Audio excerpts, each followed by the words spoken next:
Hey everybody, what's up? It's Tipping the Scales, and we're back. Shay Dawson. Back. And it's T. What's up, tippers? What's what up, everybody? Good in the hood. How you living? I just had to take a deep breath, you know. I just finished a yoga and sculpt class. So what? Right? Just right now?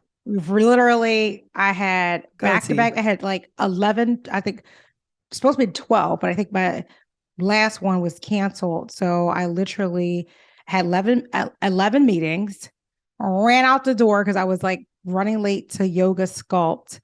Was a little bit, they kind of got started. They were like in the child's pose, like when I got there. I was like, okay, whatever. So I had to run in and get my weights because you use weights like as yoga sculpt. Like it's in a hot room. I am like exhausted. I ran in, wiped off my face, put some lipstick on so I could look good filming. And afterwards, I'm going to take a nice hot shower and make me something to eat. So nice. That was I was sweating hard. And I don't sweat, but I think being in like a 90-degree heated room, that'll help you perspire a little bit. Hell yeah. But that's what's up. Glad you got the work in.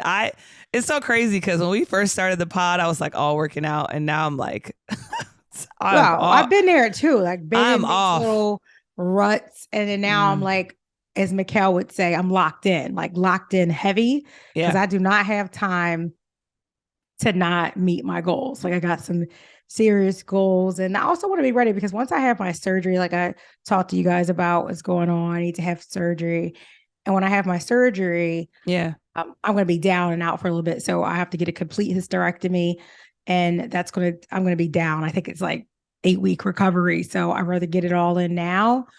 And then I'll be please send me all your little get well cards to T, because I want to be able to put them all around me in my room, like rest up, heal up quickly, T.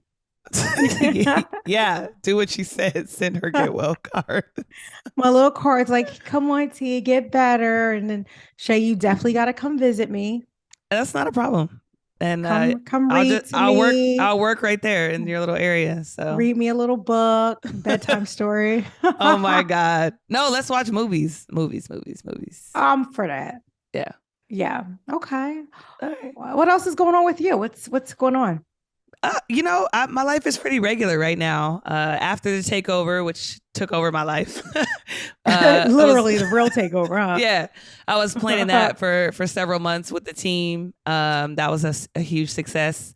So I'm real regular right now. Today I took a drive. I needed to take a drive. I have so much on my mind. Nafis and I to disclose, or you want to keep it locked in? No. I can disclose. I mean, it's just more like life stuff. Like Nafis and I are like deciding if we want to move or not. My God. I thought you were going to say deciding to have kids or not. No. It just was in my spirit. But okay. No. Maybe it's not my spirit. Maybe it's like my own wants. It's so funny too, because he wants to wait till we're actually married. He doesn't want to try for kids before we're married. So I'm fine with that. I know. I mean, I've never been with a man like that, but that's what's up. So okay, so that's my little brother, and guess what? He knows. Okay. Yeah. So he ain't trying before then. Okay. Did we pick a date yet, or what? So we're saying August 2024. But 2024. Okay. The way our funds are looking, it's looking like courthouse. You would get married in Mikkel's backyard in a shore house. He's about to buy a shore house. It could be amazing. I am not about to bother that boy. Okay. Listen, we don't bother. We say, Mikkel, there's going to be a wedding at your house in 2 weeks. We're going to be outfitting it for about 100 people outside. I wouldn't know how to pay him back for that one, but shoot, you know what I'm saying? I'm just telling you, we could use Mikkel's crib as an option. It's out there. Oh, that's really nice. You guys heard it here. Damn right. You guys heard you damn right. Yeah. So I mean, man, I appreciate it. So yeah, that's all. Real regular. We're trying to figure out if we're moving, where we're moving again to save money. The cost of living has gone way, way up. Crazy right now. Right. Our groceries, our bills are just really, really up there right now. So, it's hard. So just trying to figure out that whole situation. It's a lot going on. Plus, I know Feast is about to start his PhD program, right? Yeah. So I'm so proud of him. He's going to be Dr. Ricks and Dr. Love. Yes. Wow, 2 doctors in the house.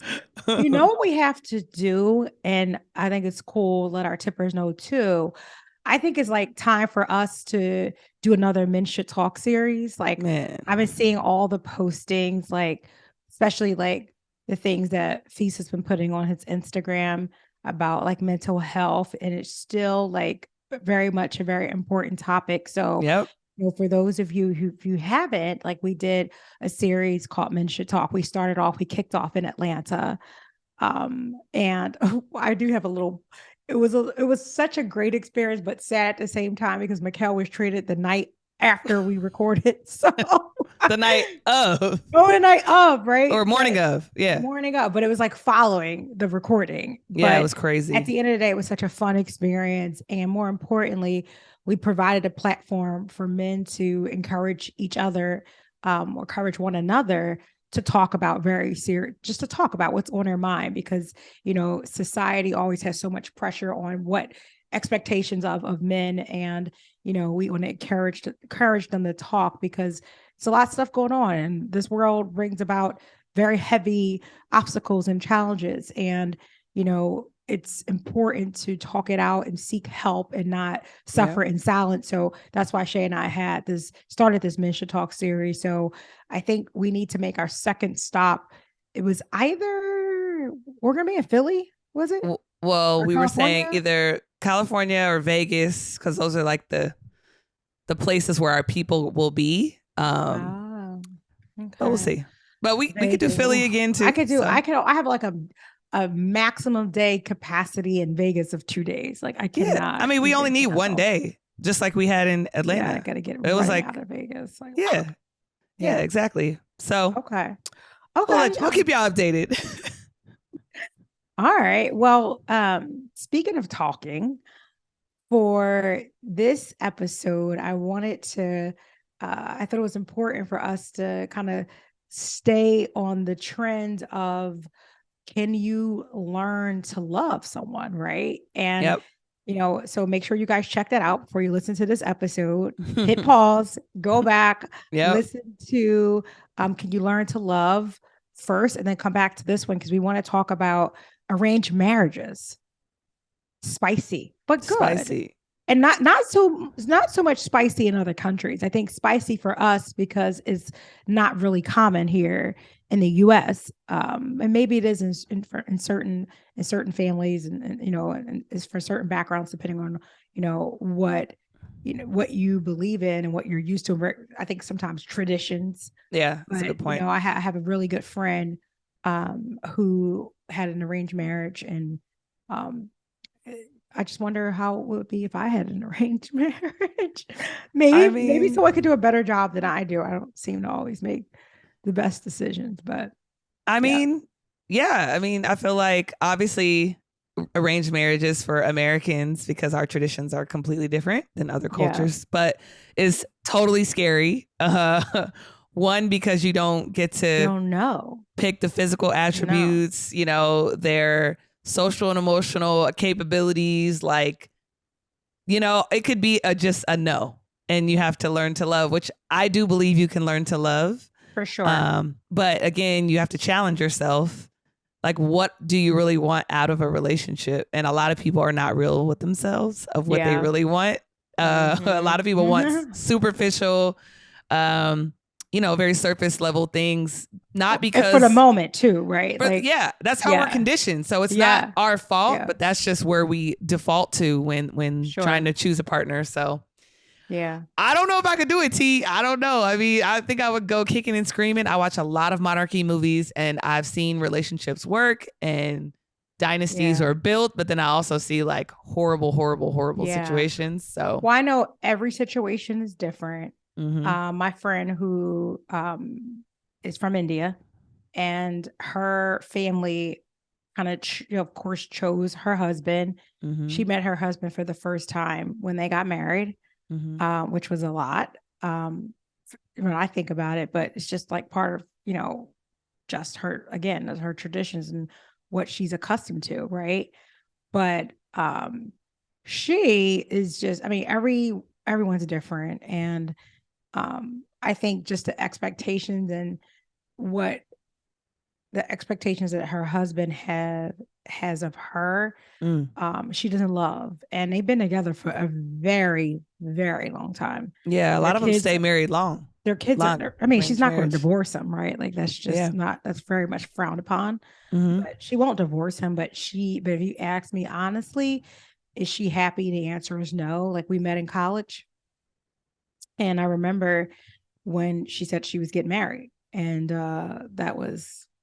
that's crazy. But yeah. So I think, but that doesn't mean that it doesn't work. Like it's not like one size fit all, that some people find love, and although it's an arranged marriage, they learn to love their person, and and they live happily ever after. So every situation is different and unique.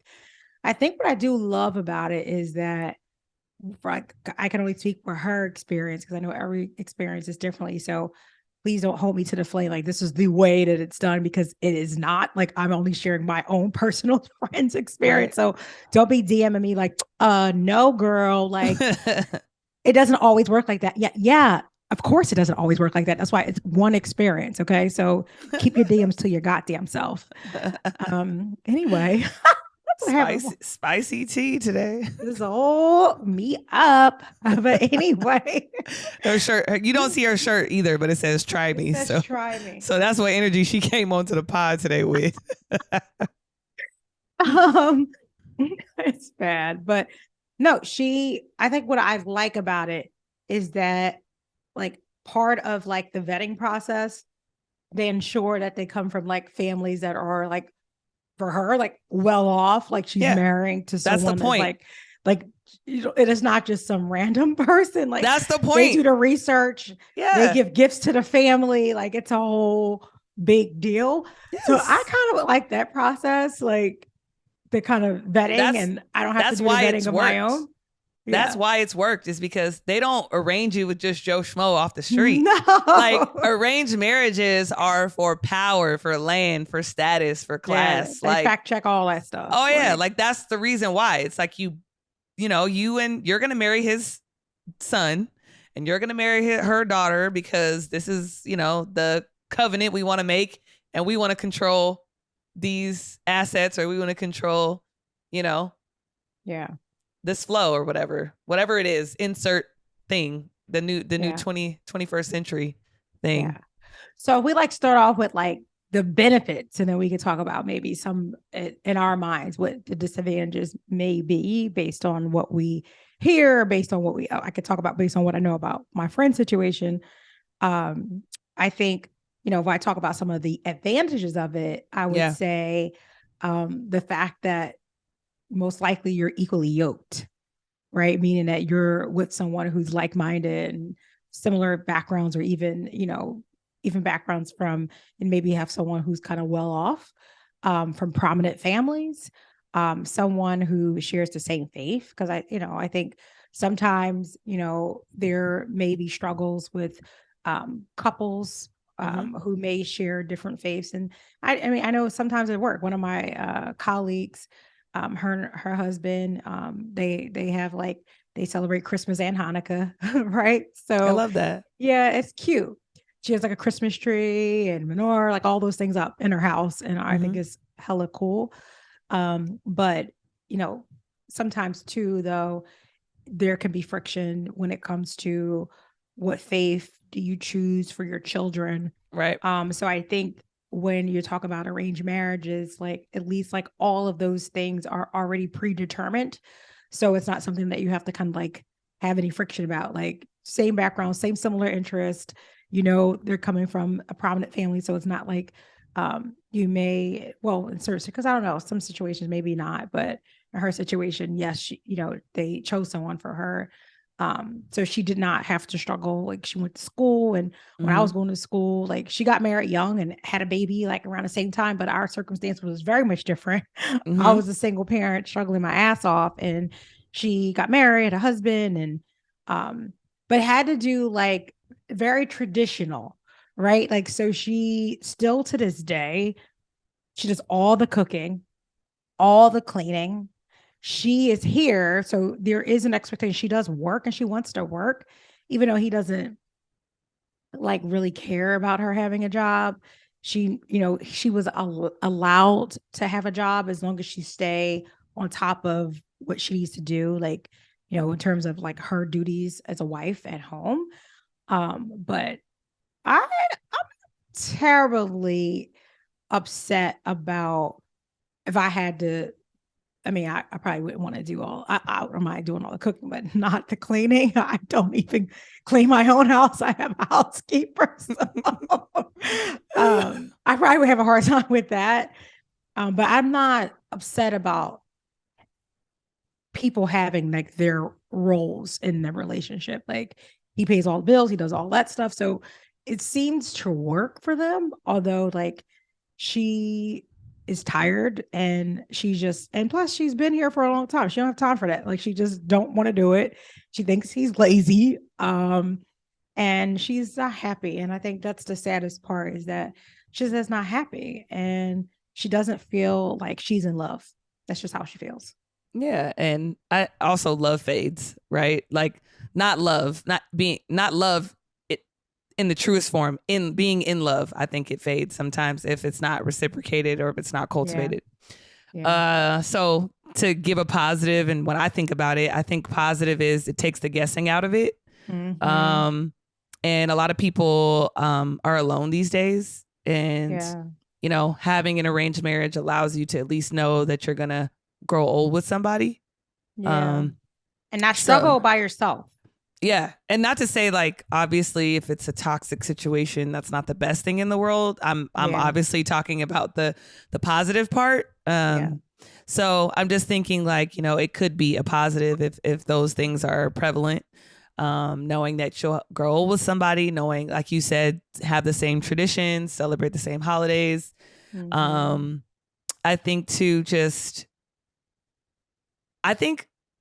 if I was to be in an arranged marriage, I would like the challenge of trying to figure someone out, but knowing that this person would be my partner, but also like the challenge of like, can I seduce that person? Can I win them over? Can I, be compatible? Like, it would be kind of exciting just to not know like what it's going to be like. Okay. So I think that would be kind of fun. But again, I'm just imagining, I'm kind of just playing into like talking about it.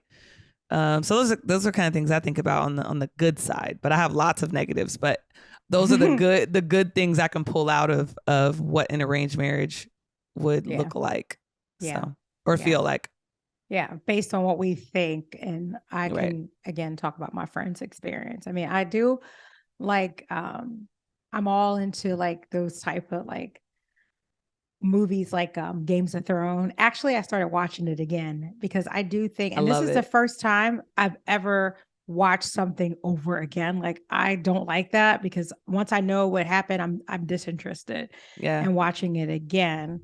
And if for those of you who are listening to this, please do not reach out to me if you saw Ghost Power episode 9 and 10 on YouTube. Like, I will not be your friend if you tell me what happened. Okay? Like, that I take very seriously. My cousin, shout out to Tashelle. Hey girl, hey. She she was over my house. I remember. And she paused. I was like, what? She's like, go upstairs. I'm watching episode 9 and 10. I know you don't want to hear what's going on, but it's been leaked on YouTube and I'm watching it through the app on your TV. I'm like, I went upstairs and just finished because she's like, I'm like 4 minutes out. But she said that one of her friends had posted something like on her story or whatever, and she kind of like unfollowed them. She was mad. So it gets that way. If you have seen that, keep it shit to yourself, please and thanks. I was like that on Game of Thrones, to your original point. Yeah, I was very locked in to the point where I didn't want to hear any spoiler alerts, none of that. Yeah. And so when I kind of think I went off on a tangent and kind of fell off track here, but bringing it back. But I saw like just what I see on TV about arranged marriages. So kind of looking at Games of Thrones and then Bridgerton. I'm watching that again. You're not watching the new one? Yeah, the new one. Queen Charlotte. So good.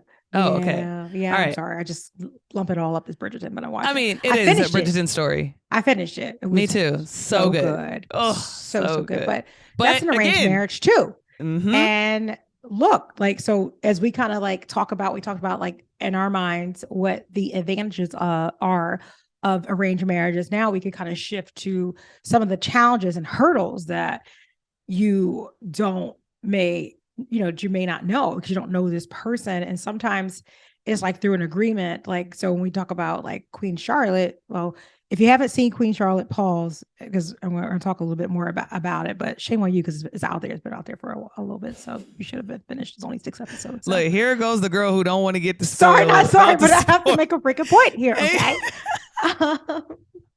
But in Queen Charlotte, she got married and it was like an agreement that her brother, who's kind of like the head of the household, made with another country because it hit them in a better position.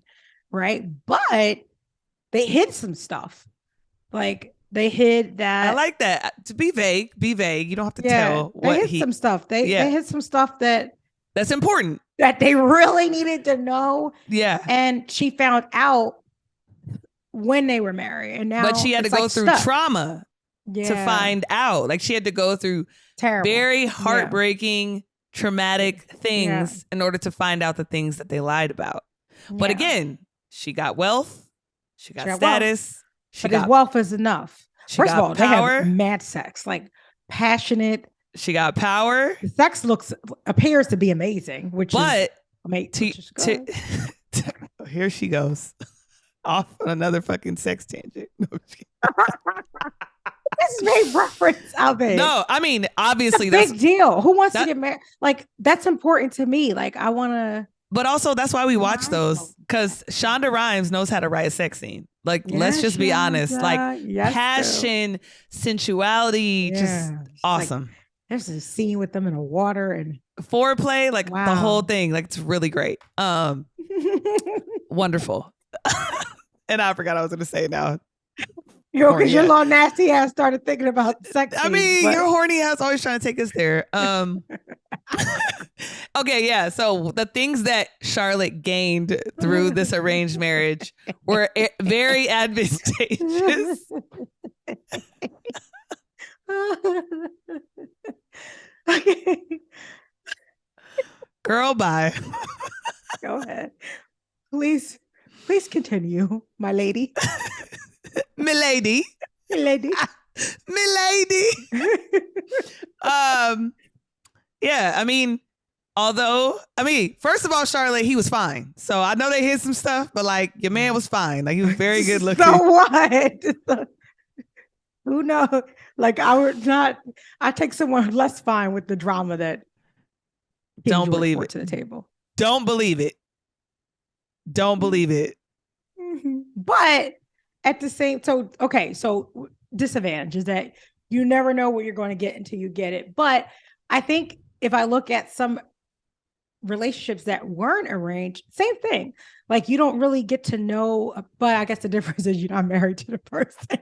Like, cause I feel like you don't really get to know, you got to be with the person for a little bit to really understand who they are, kind of what they bring to the table. Yeah. Like, we all have, I think everyone has, and I don't want to call it all trauma because I don't know if trauma is the right word, but I feel like people bring different things to the table, baggage to the table, and different things that people don't love. Like for me, like I have a short fuse.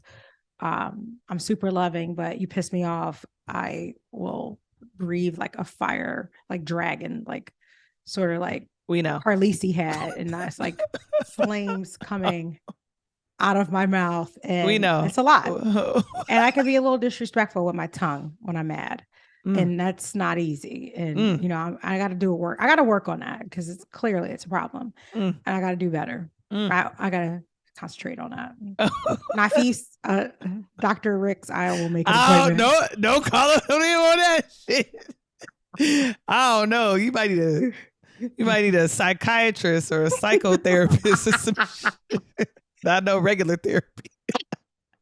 You might curse the therapist out. Like, you don't know me. No. Just a regular therapist would be fine. I feel like psychiatrists, they just want to give you some meds. Like, I need to talk about why do I have such a short fuse, and why do you need to understand the deep rooted triggers, the why behind it, the triggers inside that make you erupt. The lava, the hot lava that spews from the lips of Tania Rivers. Anywho, back to those disadvantages. You don't know. Like, and now you have to marry this person that you know nothing about. Right. And as you start to be with that person really shows you who they are. You may not like that. And that could be a real problem. Yeah.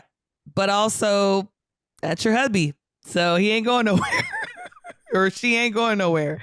Got what you got. You know what I mean? Like, so at the end of the day, and then, I thought so too, contrary to my point, even though you won't, you can grow old together, doesn't mean you're not going to be lonely. You could be with someone and be lonely.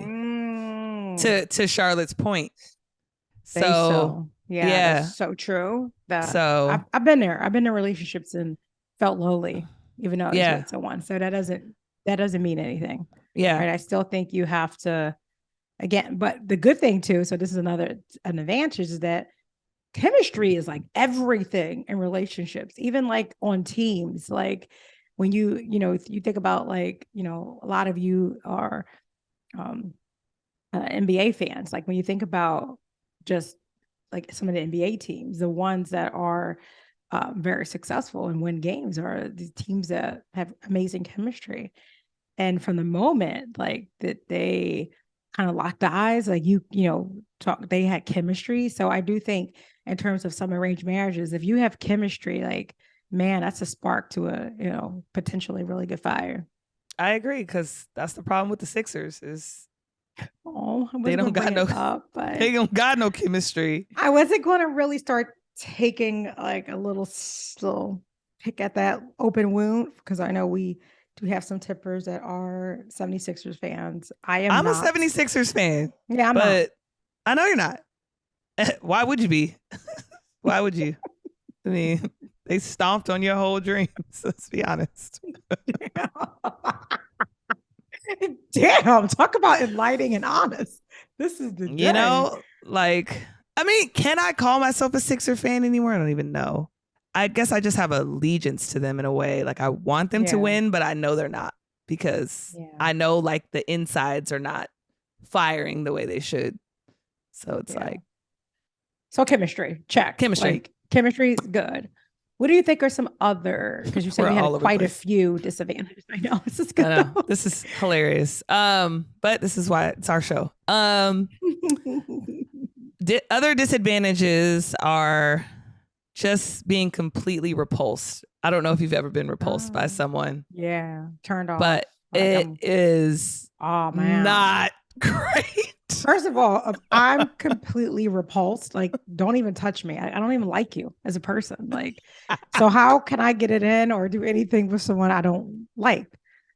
How do you get through that? This is what please, tippers, if you are in an arranged marriage, please reach out to us. Hit us up on, connect with us on Insta, like, or if you know anybody, tipping the scales, like, because I want to know, like, how do you get over that? My friend isn't repulsed. She just doesn't. She's not feeling them, and she hasn't been for a very long time. I think you can grow through that. That's the thing. But they also don't. They're not. There's no intimacy there. So yeah. But what do you do if you're in an arranged marriage and you're repulsed by the person? Like, you just have to pretend like you're not. How do you? That's a good point, Shay. Wow, I don't even know how to give advice on that. I mean, I don't think any of us can give advice because we haven't been in situations where we've been repulsed. But I mean, or we're like, we have, but we're like, dude, yeah, exactly. Like we haven't worked through it. Later, Gator. Which is very, very awful. Okay. Anyway. So being repulsed, I think would be a huge disadvantage. Obviously, if the person is controlling, but not like practicing what they preach, like, just living in a house, like where it's constant like judgment on you because your role as the wife, and obviously I'm speaking from a woman's vantage point. Yeah. Your role is to do these things, but that person ain't doing their part or not doing, and it's like you're stuck with this person, like, so working through how to get them to like be equally on the same page, maybe not equally, but on the, to get where you're coming from. Yeah. Making a home together. Like, what if the house, he wants this, like, and you want that? I don't know. Just not being able to... we go back to that Queen Charlotte example, how you can live with someone and not really live with someone. Like, you're married, but you're kind of living independent, like separately, like not as one union. And you want to talk about how that is? Like, that's the real. That's what you can do. You can sleep in the separate room. We talked about sexless marriages. We talked about having your own quarters. Maybe if we're repulsed and all of those things. And just do you and I do me. You just do you. And we're married. We're working in a partnership, but it's like, I'm good. Yeah. Wow. Well, tippers, if you have information that I'm just sorry, guys. Shay is making me all crazy today, laughing at her. But if you have if you have information or you experience something through a arranged marriage, or this is you, or you have a family member, or this is part of your tradition, like, reach out to us. We really would love to take a deep dive and kind of learn more. I think it's important. I think it's a really important topic. I think people still do have arranged marriages, and maybe we can, as like a community, we always like to help people. Maybe for those of you who are tippers who potentially are in an arranged marriage, and you've learned to love your person, you have fought through some really hard times, we would love to kind of share it out and help other people who may be in your situation or maybe experiencing what you're experiencing. So please reach out to us, DM us at Tipping the Scales or at LaShayla or at Tania L. Rivers, and connect with us. Deal. And make sure that you continue to follow Tipping the Scales wherever you get your podcast, wherever you get your podcast. All right? Deal? Bye, guys. See ya.